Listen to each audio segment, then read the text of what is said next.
Hello out there, YouTubers, and welcome to PE Slick Podcast. I'm your host, Matt here. Each week I'm going to bring you something different in terms of leadership, ministering, entertainment, book authoring, and much more. But before we begin each time, I'm going to be airing a classic throwback commercial from back in the 80s or 90s or 2000s for my personal liking. Stay tuned.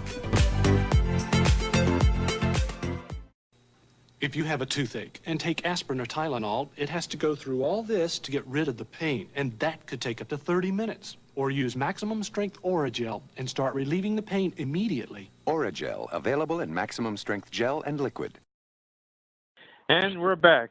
Joining me this week is Dr. David Miles. David Miles is an excellent leadership speaker, motivational speaker, and he gives a lot of excellent good advice, culture-wise and work-wise, for leadership, and I'm glad to have him on my podcast this week. How you doing, David?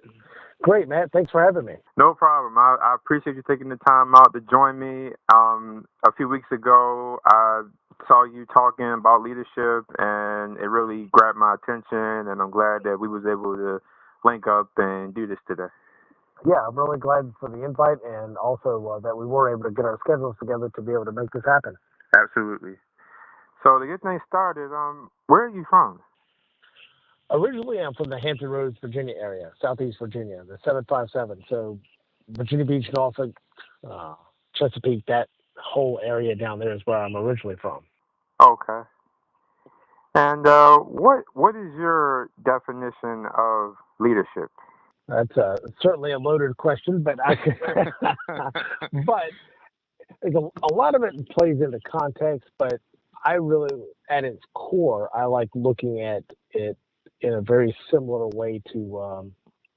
I've always been a big fan of John Maxwell's definition from way back in the day. I was always a big fan of his books, even back when he was a pastor at Skyline Church. And I like how he breaks it down that leadership is influence. Right. Now, I like going a little bit deeper, but just that it's right on the surface, I really think that it's not a position on an org chart. It's not something that you just get one day because you got promoted. Oh, now I'm a leader. I don't think leaders are. I mean, all leaders are born. They have to get here on this earth somehow. Right. But nobody. But you don't see anybody in diapers and a tie running a Fortune 500 company either. I mean, it's like anything else. It's a skill that you develop as well. And you might have somebody with the talent or the wish, desire, innate ability to be a great leader, but if they don't exercise that talent and use that talent and develop it to its greatest extent, they're never going to accomplish the same thing. Just like an athlete, I know you've seen tons of high school football players that could probably have made it to the pros if they'd have put the work in. They're extraordinarily talented, but didn't put the work in. So at its core, I think leadership at early is influence. That could be good, that could be bad. I mean, you think of all the from Napoleon to Hitler. I mean, some of just the raging just evil that we've had in the world. You have to conjure some level of influence, some level of leadership to manage to make that sizable of a, even though it was an awful impact, the same type of an impact, but you can do the same thing on the good end. Right. And it really doesn't matter. What I like is when you look at it at the influence level and not just a positional level. Everybody's a leader because we all have influence in certain spheres. Even if it's just a stay-at-home mom with her kids, she's influencing the next generation to go out and be great citizens in our community. Right. But even at frontline staff, I mean, you being able to come in as a frontline staff member, brand new to a company, and really giving that extra, and being able to maybe take a little bit of heat and criticism from some of the folks that have been there and said, "Hey, you're making us look bad." No, you're making yourself look bad. and to be able to, you're just trying to get me down. The crab's pulling me back in the crab pot. But you'd be surprised. Eventually, they'll stop making fun of you, and then eventually well, maybe we'll go out there and help them do X, Y, Z. We're really supposed to be doing that anyway. Then eventually they jump in willingly, and then one day they're out there doing their thing without you having to be there. So it's great from a frontline staff to a CEO how you can exert that positive influence and be a leader at whatever level that you're at in your organization to really accomplish some good. Right. Absolutely. Growing up for you, who would you say was an influence on you? Oh, goodness gracious. That is an excellent question. I think when I was a little bit older, like I said, I really attached on to some of the work that and some of the books that John Maxwell had done. But before that, I really was intrigued by some of the messages of like the Brian Tracy's and Zig Ziglar's of the world. Just listening to just a lot of the common sense that they had and really trying to apply some of those great lessons that were out there. Right. Not always successfully, but yeah, it is what it is. Yeah. we all bump our heads and scrape our knees. I mean, that's how we bumble and fumble through life. But but some of those guys were really influential on a kind of a macro level. And then I had a couple of really great mentors when I first started my working career while I was in high school and then right after high school. That those guys were just amazing mentors and examples, and really probably taught me at some level more about practical hands-on, boots-on-the-ground leadership than anybody else I ever had. It really set me in the right direction for wanting to study it and get more involved in leadership as I went on. Right. Okay, so how did you get involved with leadership, per se, in terms of what you're doing right now? Also a good question. I have always was fascinated with leadership and seeing, coming from an organization, I laughed that I said Chick-fil-A ruined me. And in some ways, it was all the fault of a chicken sandwich, really, if you boil it down to it. Root cause analysis, you know what I mean? Lean process improvement, root cause analysis. It was a chicken sandwich's fault. I just blame it on them. But when I first started working, I was like 15 and a half, and got my work permit, and I started working at a local Chick-fil-A at the mall down the road that a friend of mine had already started working at. Right. And same thing, a lot of hard work, not the greatest of pay, but the gentleman who owned it built a great culture. This is long before the My Pleasure and the cows and all that stuff. But it just made a work environment where you wanted to come to work. It was a lot like family, and it was just a great, great experience. And being there for several years, I was just stupid enough to think that that's how working life was. I didn't know any better. So I get out into the quote unquote real world and like, this sucks. Oh, wait a minute. No, you're not supposed to have managers and bosses act like this. This is the way it works. Right. Everybody was like, no, fuck you. This is the way it works. This is life. I'm like, no, I just came from this other environment. Like, that environment doesn't exist. So there was always this conflict between, no, man, I've seen it. I've been there. I've experienced it versus, no workplace is like that. Right. Yeah, it is. I just came from one. So that's why I said the chicken sandwich ruined me, because I knew what, an environment, not perfect. No place is perfect, but what it could be if you really put the effort into it and were intentional about really trying to pour into your people, lead your people, and what good leadership could bring about in an organization. And so eventually through different stages of my career, I spent many years in the emergency services industry. And in the fire department and EMS, and even trained for the SWAT team as a medic for a brief period of time during my career in the fire department. But all of that kind of led me to experiencing leadership on a little bit different level, where there were some critical decisions that needed to be made, and you didn't really have a lot of time to go to committee on them. Just saying. So it helped kind of shape that a little. And I saw great bosses, and I saw the not so great bosses. Right. And so for me, I always pictured it in my head. A picture of when I first started in the fire department. It was an old, rickety old, probably asbestos-filled fire station. And it was just 2 or 3 different pieces of apparatus there. And they had this little 2x4 nailed to the wall with some cup hooks on it. And the cup hooks had these little clipboards. and we would use them every day to check off the trucks. And it was funny because in my mind, I always thought, when I get to be the captain, when I get to be the boss or the lieutenant, when I get to be the manager, I have this vision of having a list, what to do when I got to be the boss, right? And so I was thinking, okay, keep a list in your head of all the great things that people have done. Okay, decent sized list. And then another list on what not to do. The problem is that what not to do list ended up being like the old dot matrix paper at tax time. I mean, it just kept spitting out of the printer in a nonstop stream, and I'm like, oh my gosh, make it stop. Yeah. and I finally realized, if I purposely did the opposite of what's on my not to do list, I'll probably stumble by happenstance on the right thing to do. Right. So I don't necessarily have to have all the right things to do, but I know what I don't want and what I don't want to do. And that's, to me, I think it's almost as powerful or more powerful than what to do. Right. And so that's how I kind of stumbled on really having an interest in going that way. So eventually I had the opportunity to go back to school and study that more in-depthly. And so I did. Excellent. I gotta tell you, man, when you said firefighter, two things came to mind, man.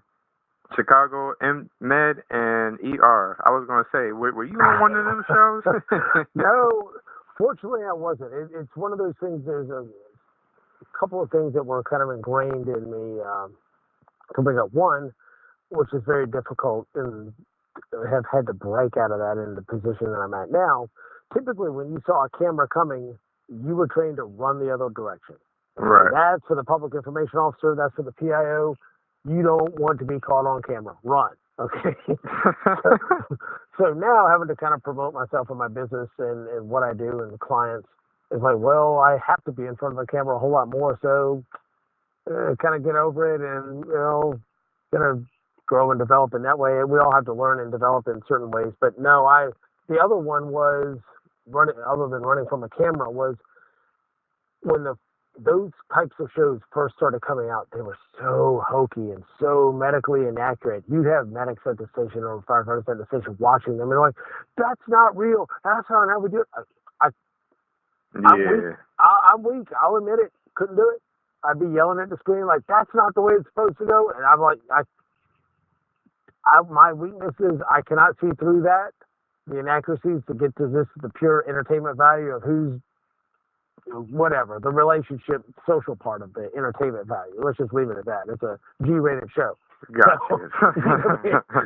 So I never could quite get past that. So I just never watched them. And I know guys that work for the departments that love them, and I just couldn't. And I'm man enough to admit it. Right. Well, I gotta admit, I gotta tell you, on my end, I think my only weakness as far as that go would be just, trying to clean up somebody's puke. I don't think I could manage that. I think I would, that's one of my weaknesses. I don't think I can manage that one. It's interesting. And like I said, there's clean up versus kind of brush off and keep going. That's I guess the difference between emergency services and, hey, now you're at the hospital, they can really get you cleaned up. Yeah. So it's a different level of that. But yes, there are some unpleasantries every now and then, let's just say. But for the most part, it's there's a whole lot of good too. Yeah. What is probably the best part about networking and meeting new people with what you're doing? Oh, that's a good one, and that's an easy one. One of the things I love the most about meeting and networking and engaging with new people, one, I love to find out what people do. I love to learn about what people do. Right. So that's step one. What really just excites me about that, and it really has nothing to do with me, I love when I have somebody over here that I find out what they do, and then I meet somebody else, and they're looking for the same thing that this other person does. And when I can write an email or introduce them in person or somehow get them two together and connect them, make that connection. Right. Man, that's awesome. I love that. And it's just putting little deposits in the karma bank, man. It's just at some point, it ain't got nothing to do with me, but it'll come back around, and it always does. And it gives me a lot of satisfaction to be able to connect folks that is beneficial to them. And like I said, at some point, like I said, it always comes back around. But Right. just being able to help other people out just because of who you know and who you connect people with, and good people. You're not gonna connect somebody with a guy who's, I know he's in XYZ business, but he's a schmuck. Right. Like no. But you get to meet some great people that you never knew were out in the community, and that's a nice thing too. Is you really get to feel like you're a lot more connected to your local community and to your greater region, but also be able to keep those things constantly in the back of your mind, build those relationships, deepen them, but also be able to use those to connect people to benefit them. And to me, that's awesome. Right. Now, what are the important factors to having leaders and an organization for a workplace? I think one of the most critical ones is, as a leader, you truly actually have to care. You have to care about your organization, but you have to care about your employees. And I'm not talking about necessarily going to dinner with them 3 nights a week and hitting all their kids' soccer games, but you have to respect them as a person. You have to respect their abilities and realize that, sometimes they're not a great fit for the organization. But also you have to make sure that if you don't care about your people, it shows. And being inauthentic and being fake like that is really just a killer. It is. Yeah. For lack of a better term, people's BS meter is very highly attuned nowadays, especially with social media. And when you come across with the cheesy corporate talk and the buzzwords and that it sounds great, but you turn your back and they're going to cut you, or they'll throw you under the bus in a heartbeat, or they just don't care about you whatsoever. People realize that, and then their level of engagement, their level of output, their level of commitment goes down accordingly. And so you really want to be a great leader and get the best out of your people, you truly have to care. You just do. To me, that's like a foundational step. Because if you can't get past that, you're just a jerk that doesn't care about anybody but yourself. You're not going to get it so far. Right. Now, one of the things that you touched on when I saw you a few Saturdays ago, which I thought was very good and interesting, I wanted to bring up, you talked about the 6 C's, which was character, clarity, communication, contribution, consistency, and celebration. Yes. I thought that was good that you brought that up, and it felt for leadership. Can you elaborate a little bit on those 6 C's for those that weren't there that day? Sure. And what Matt's talking about is, I have a presentation I do, and I talk a lot about is the 6 C's of culture. And one of the things about that is I look at people hear the word culture all the time, and they have different ideas about what it is. They have different ideas of what culture should be. And we're not talking about culture like from different backgrounds or different countries or different ethnic groups. We're talking about culture as far as organizational culture. And for that, there's a few things that I really, that are really important to me about culture. One of them is just the fact that, culture to me is one of the most powerful factors in any organization. It's really what it boils down.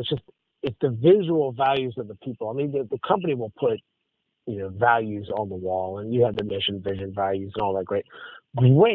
They look pretty, but if what you say on the wall isn't what you see every day in the habits of the people doing the work, it's what they do, not what you say on the wall as the owner. That's huge.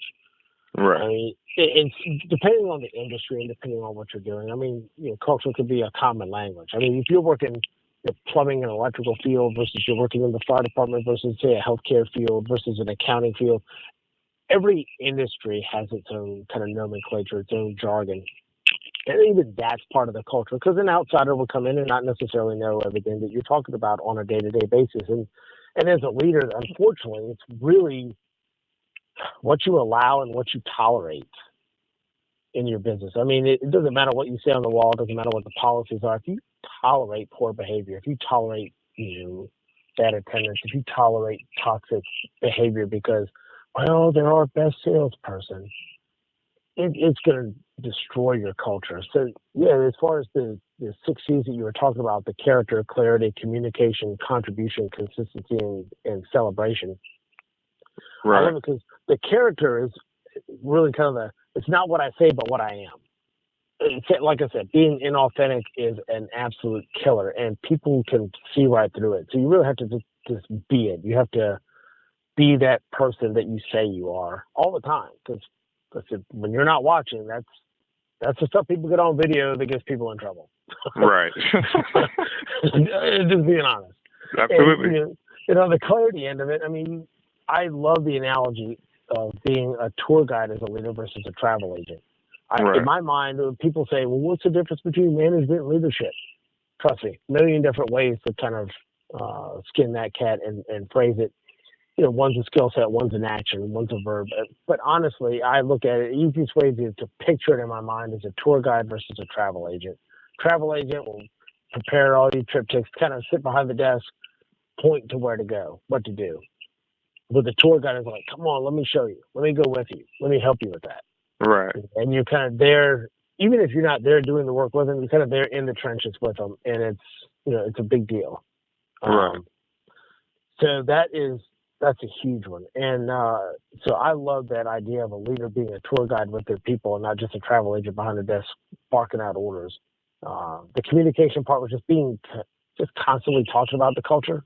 Honestly, if you want a great culture, you have to keep selling it over and over and over again. And nothing worthwhile everything worthwhile is uphill. Nothing just coasts into being a great and positive. I mean, you have to put work and effort into it. So you've got to constantly be talking about it. And then for the contribution end of it, leaders on a team have to have ownership in the team's success. I mean, it's not just the person at the top who's in that business owner or CEO position. You have to have everybody along the way be able to contribute, have their little ownership piece of it and really feel like they got a stake in the process. If not, if it's all about you and they're just there kind of helping you look good at some point, either A, they're going to go somewhere else or they're going to really stop making you look good. Right. As long as it doesn't interfere with them and their paycheck. And then like I said, you got to be consistent. You're right. You have to do it and you have to do it every day. You have to, it's just like the character part of it. It really is the same thing. Just, you have to be what you say you are and you have to do that constantly. And yes, everybody's human. Everybody makes mistakes. I really have a problem with you putting people on a pedestal and one person makes one mistake and you want to take them out into the town square and shoot them, after a lifetime of, excellent service and excellent work. We all make mistakes. So, but you do have to be intentional about being consistent every day. And then right. The last one you were talking about was celebration. And I was for any kind of a culture, when you have a win, celebrate your victories. I mean, just take a little bit of time, celebrate the wins, small wins, big wins. I love listening to the story that Mark Cole talks about. Mark is the CEO of all of John Maxwell's companies, and he talks about they have a 24-hour rule where if they have a great big win, big country, they'll take 24 hours to celebrate, and then, all right, back to work. And the reason is you don't want to rest on that, oh, we're the best, we're awesome, because you never strive to be better at that point. You think you've made it, and then when you think you've made it and you don't have to improve or grow, you stop growing and improving, unfortunately. And on the converse of that, if you've got a big glaring defeat, take a day, mourn. I mean, kind of acknowledge it because everybody's feeling it. And right. then just turn around, okay, the next day, all right, this isn't going to define us. We're going to learn and grow from it, and just same thing, get back to the grind, get back to working, because those are things that are going to set you apart in the long run. And so that's kind of the culture aspect of it that we were talking about the other Saturday. Absolutely. Now, one thing I want to throw out there, this I got two heavy ones for you. Sure. Now, the first one, we were talking about networking. Now, it is interesting, and I can say back then, for people that don't know, because I am a little older now, it's interesting how networking has changed because back then, we didn't have social media, the internet wasn't as advanced, with AOL, and cell phones weren't out then, and not even cable was as advanced. It was always the payphone or write a letter, and now social media and cell phones, everything has changed. It's interesting how what I'm trying to say though is, how do you think leadership has changed between then and let's say like the 80s and 90s compared to now going into 2020? That is a really good question. I don't think at its heart leadership has truly changed, but I think that it really highlights a couple of things. It makes it that much more important. Just going back to the 6 C's of culture we were talking about, your character and your consistency are now much, much, much more important than they ever were. Because you didn't have everybody with a production studio in their pocket. They could pick up audio, video, put it out on the web, put it out on basically the nightly news instantly. You didn't have that back then, like you said. So it should make you more cognizant about the fact that, hey, it truly is important for me as a leader, and just me as a good person, to be consistent and have that integrity and that character all the time. Because really integrity is just what you do when people aren't watching. Right. When you think people aren't watching, man, there's millions of cell phones out there. They're watching. You just don't know it. Absolutely. It's when you have that slip up and you just don't know it that it ends up all over the place, and then it just gets ugly. You got to resign from Congress. It's just a mess. I mean, it's all over the place. So, but those things. What's that? I was gonna say, but between Facebook and YouTube, it's all over the place. Yeah. Oh yes, I mean you can't get away with it. So the authenticity part, I think that's more important. You can't fake it anymore. You truly have to carry it out to be authentic. I think the other part of it is, in some ways, it really doesn't change it. It just gives you a lot of different ways to be more available and to communicate with people. So what I mean by that is this, like you mentioned about pen and paper, you can still go back, write a handwritten note, but they might not get it for a couple days. Where you can go back and you can send an email or you can shoot a text or something and say, hey, it was great to see you tonight at such and such event, or it's great to see you yesterday at such and such event, when you get back to the office. Those types of things just make it a little bit more immediate. You were mentioning about the differences in networking, and one of the things that I've got a great presentation I love doing for a lot, especially like local chambers and different business groups, but it's called the 9 Nuggets to Nail Your Networking. And in that one, I talk about a concept that Ivan Misner, who was the gentleman who actually created he was the founder of BNI, and that's the largest networking group in the world. He has this system, and I got to hear him live and meet him and talk to him about this one day. He has a system called 24/7/30. Okay. And I was like, okay, 24/7/30. All right, got it. What's that mean? I was like, yeah, so it's just numbers on a screen to me. I was like, words. Well, what do you mean by this? When you go to a networking event, you're there to inform and to educate. You're not there to sell. I mean, you're not out there to be a blackjack dealer and just like throwing out cards to everybody. It's like being on a first date, man. You just don't go for the clothes on a first date, man. That's just not how it works. It's no different than on no different than being on a networking event. You're not there to, right. You need to buy something. I could say you're not there to close a sale on a networking event, but when you do meet somebody and there's a little bit of a connection, you want to follow up with them. Within 24/7/30, and within 24 hours, just shoot them a quick email or a text or something. Hey, great to see you yesterday at the event, blah, blah, blah. Looking forward to catching up with you. So that's the 24 part.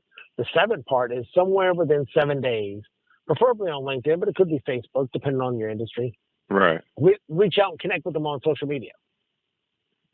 Very simple. And then within 30 days, same thing. If there is a connection, you really want to build that relationship, then what you want to do is within 30 days, you want to sit down with them for a one-on-one. Right. Because it doesn't matter if it's a lead share group, doesn't matter if it's a networking event, a business breakfast, an after hours, anything like that. the real value of a networking group, the value of a chamber, is not the networking event itself. That's just where you get to make introductions and hi, how are you doing, and pleasantries. The real meat of it, the value of it, is that time that you get to sit together and take an hour and over lunch or coffee and have that one-on-one and really get to know that person a little bit better. Obviously, you don't know their whole life story after an hour, but that start really makes a huge difference because people do business with people they know, like, and trust. And when you can really start to get to know somebody a little bit better after that, well, yeah, this is someone I really would like to do business with and deepen this relationship, or, oh, the panini was awesome, but man, I got to go. It's like, and you just kind of fall off the radar screen for them, but you get to know them a lot more. And to me, that's really the gold nugget in all the networking, is that one-on-one. So that's what he talks about, that 24/7/30. And email and social media help with that because you do get to make those initial connections right away. Right. And eventually it still boils down to two people sitting across from a table or even on Zoom or something like that and be able to just have a conversation. What do you think the future holds for people that are in need of leadership, a good leader? Well, I think if you're in need of a good leader, find a place that they have built a solid leadership culture and they grow and develop leaders internally, and that's a big thing for them. It's very hard. You're like, hey, I'm looking for a great company, a great place that's got great leaders. And if they don't invest in themselves and invest in their team and in their people, it's kind of tough. It's not all self-serve. But on the other end, if you want to be a really good leader yourself, the biggest thing is taking that time and putting into your personal growth and development and then your professional growth and development. And they kind of both go hand in hand. And when you look at it from a big perspective, really personal growth and development on an individual basis turns into professional growth and development, which on a bigger scale, whether it's your team or your division or your organization, turns into organizational development and your whole company gets better. So you're encouraging that within your team, within your organization, you taking that on for yourself and saying, hey, I'm going to make myself better as a leader. I'm going to actually go and do what can I do to improve on myself and never stop learning. Just being a lifelong learner, being somebody that wants to dig in and I can always improve. I can always do it a little bit better. I can always learn, and you can learn from so many people, having that kind of beginner's mind to where you don't think, well, I know it all. I can never learn anything from somebody who's brand new. And they're looking at it from a completely different perspective, probably maybe even from a different generation. They got a different view. At least be open-minded enough to kind of listen and evaluate it. You might not change your whole practice base on it, but you can always pick up nuggets from everybody. And just that accumulation over time really makes a big difference. What does the future hold for people that were in need of a good leader within leadership? And like I said, I think one of the things that the future holds is that people really need to look at the organizations that they go to work for. And this is kind of one of those, you almost interview them or you do your research. It's very easy to do, a lot easier, I should say, to do your research about a company now than years ago with everything that's out there on LinkedIn and Glassdoor and all these different tools that we have. But if a company is pouring into the leaders, into their leadership, and they actually have built a strong leadership culture where they grow and develop leaders over time, that is a place that is a great company to work for, because you know that if you want good leadership, you're going to get it, and eventually you're going to be able to grow and develop as a leader yourself because they're giving you those opportunities to be able to do that. The other flip side of it is if you're looking to become a good leader, taking the opportunities and taking the initiative to take the opportunities that are out there to take personal development, whether it's courses, books, whatever. There's so much stuff out there that you can do. There's so many training opportunities. For me, Toastmasters is a huge one just because it's very inexpensive, and for what I know personally, what I've gotten out of it, just from being able to communicate better, the leadership skills, that I've been able to learn and do is just been priceless. But that's one opportunity. You just, like I said, there's books, there's podcasts, there's YouTube videos, there's so many things out there. And it really seems to follow a progression from micro to macro. So when you have personal growth and development, it really does fall into professional growth and development, and that eventually works into organizational development. So when you are a leader and you have a team and you can encourage them to grow personally on their own, grow professionally as far as their hard skill set, their soft skill set, they bring that to work on the personal and professional development, and that makes your whole team, your whole organization better. So that's kind of the two sides of that I always try to take a look at. Right. Now, what are Dr. David's plans for 2020, especially since 2020 starts a whole new decade? Thanks for reminding me. I appreciate the visual on that. That's good way to.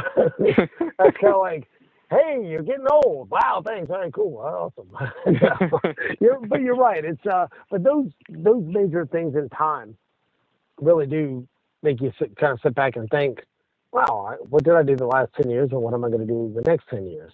I think for me, one of the things that I really want to do, I've really tried to give back to the community and be able to give back to organizations that are really important to me. And I want to be able to, I want to kind of double down on that. And I really want to be able to collaborate a lot more and really kind of grow and practice and be able to bring in more experts that can really help me to go out and help other organizations be a lot more efficient, be a lot better, develop the leaders, develop their staff, communicate more effectively. So to me, it's a lot of just growth and development personally, growth and development, from a company standpoint, and what I can do to not just give back to the community, but give back in a different way. When you help leaders develop and you make workplaces better places to go every day, man, life is too short to go to work every day for all the hours we spend at work to be miserable. And when you can help a company grow, develop, and like I said, their leaders become better, you're able to communicate a lot more effectively, everyone's able to get along a lot better, have a better working relationship. It just makes the time that you spend at work more enjoyable. And to me, I look at that just as much as giving back to the community as working with a nonprofit to raise money, which we do that as well. We really want to be able to do a lot more of both in 2020. Okay. And for those that don't know, Dr. Dave here has the logo when he does his presentation on leadership is Dr. Dave's Leadership, short for corporate. Yep. And for those that don't know, what is that exactly? That's your title, right? Correct? Well, that is my company name. Okay. That is the Dr. Dave Leadership Corporation is my company name, and I struggled a bit with it because, like I said, I was kind of in the background type of being out there. But to me, I wanted to make sure people knew that I looked at what I did as far as consulting and training and development as more of coming out with a PhD in organizational leadership, and my concentration is in human resource development, which is making organizations better by developing their leaders and their people and their teams. I looked at it as almost being like an organizational physician. I'm not there as a physician to treat people, but I am there as a doctor to be able to help and take that same viewpoint of that diagnostic prescriptive viewpoint towards organizations and teams. And so that's kind of where in leadership, everything rises and falls on leadership in an organization. That's what my major is. That's what I'm all about. That's what my degree's in. And that's what I've been passionate about for years. And then, Dr. Dave Leadership Inc. just didn't have the same ring as, I'm just being honest. It's interesting trying to put a logo and trying to think of all the aspects that kind of go into that. And I don't know, I may change that at some point, especially as I grow and bring on other people and expand as a firm. But for right now, that has been that's the company name, and so that's why you see the logo there, because that's what I do. And so anyway, that's me in a nutshell. Right. Absolutely. And the last thing I wanted to touch real quick, though, is what advice can you give for people out there in general about leadership, especially a lot of what we talked about involving leadership and communication and networking? What advice can you give to people? What advice would I give to people as far as that? Mm-hmm. I think the biggest advice I would have was really develop your soft skills, really have a genuine, caring interest to help people. And helping is not always necessarily on the soup kitchen. Helping is not always being there to be on a habitat build, which I love those things, but people get in their mind that's always helping people. Helping people might be making that connection with somebody else that we were talking about earlier in the podcast that that is a game changer for them. It doesn't have anything to do with you or I, but it's still a big deal to them and it helps them out. Right. Being able to go that extra mile when you're delivering services to a client and really be able to just kind of put the cherry on top and really make their experience exceptional, because they come back feeling, oh man, this is fantastic. Even a one-on-one with your direct reports, and you're sitting down with them for a regular meeting, and you're really kind of being intentional about how you communicate with them, trying to adapt. You're not being unauthentic, but really trying to meet them where they're at and adapt your style of communication to theirs to really make it more powerful to where you feel like you can better engage with them. And they feel like, wow, he really took the effort and the time to try to communicate with me more effectively the way I want, the way I do, and engage with me better. And it leaves them just with a better feeling about you, the company. It's just being intentional about what you're doing, caring about people, putting a little bit of forethought into it, and just pouring into yourself as far as, always trying to have a great mindset, be grateful, grow and develop personally. And I think if you start there, that is a fantastic place to begin.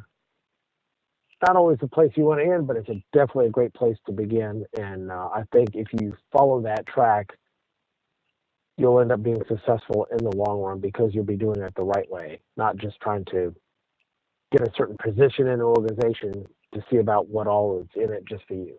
Absolutely. Absolutely. And communication, out of the 6 C's that you mentioned, I think communication is an important factor. And that is where Toastmasters come in. That's how I was able to link up with people like you. And, of course, Dominique Brightman, I've known for years. He's a Toastmaster. And Clyde Middleton and Chris Jordan, I think you guys are the real factor in terms of leadership and communication, but especially with you, Dave. Well, I really appreciate it. And there are some great, great folks. And I couldn't recommend Toastmasters enough to people if they're listening to just check out a local club, come as a guest, and, visit a couple of clubs because all of them are a little bit different. And you might have one that's okay. You might have one that's just the perfect fit. But to me, and this is one of the things I'm developing a new model because I had to try to put what I do on paper. And sometimes that's easier said than done because you're the forest for the trees kind of thing. You're knee deep in the middle of it, and when you describe it to somebody else, it's perfectly clear to them. But I realized that everything that I do has something to do with either leadership, communication, or engagement. Right. And of those three, even though obviously a degrees in leadership, company has leadership in the name, everything I do is around leadership, I always start with the communication aspect. I always start there because when you think about it, if you can't effectively communicate with your team, your peers, your employees, your bosses, your partners, your spouse, your family, honestly, all the leadership training in the world, all the professional development in the world is almost for naught if you can't effectively communicate. Right. And so I always like to start there. So that's a huge thing for me, and Toastmasters has been a fantastic help. Absolutely. Absolutely. And I myself recommend people are listening to also getting the Toastmasters, follow Toastmasters because they're a good qualification, especially with communication. And David, you've been a good factor here in my podcast, and I appreciate you taking the time to come out and speak to people today. Oh, thank you, sir. I really do appreciate the invite, and it was okay. I'd love to be able to tell people how they could get a hold of me if they would like. Yes, sir. Anybody that want to reach out to Dave, what's a good way to reach you? Sure. The easiest way is to go to my website. It's just drdavemiles.com, drdavemiles.com. So it's funny. I had so many people that would write it out, Dr. Dave Miles. Actually, I ended up getting that URL too, just to eliminate the confusion. But you just go to drdavemiles.com, and that's a great place to start. You can always get a hold of me there. I got my phone number, email, all my contact information is there. Yeah. Like I said, I'm more than willing to reach out and have a conversation with folks because I honestly, it's just like any other doctor. You can't help everybody, but there are enough organizations out there where communication is an issue or leadership is an issue.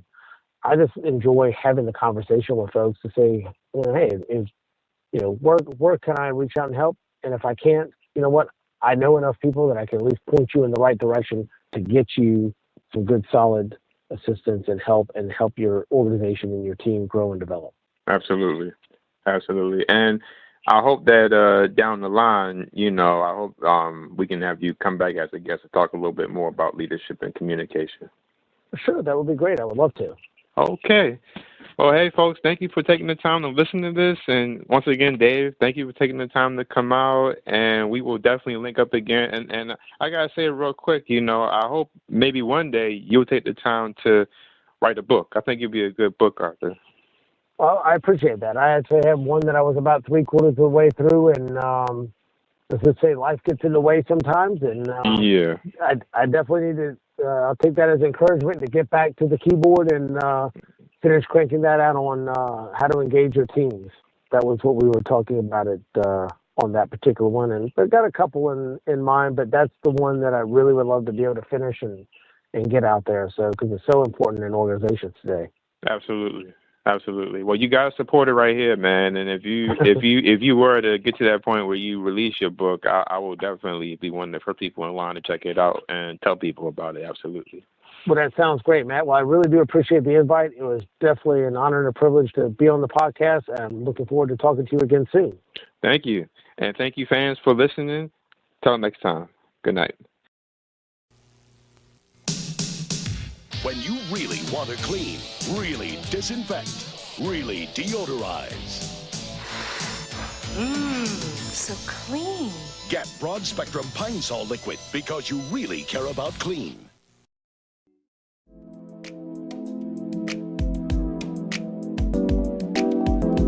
Well, YouTubers, it's been a lot of fun. Thank you for tuning in this week for PE Slick Podcast. I'm your host, Ranger Matt, signing off. Until next time, you have a good night now. See ya. God bless.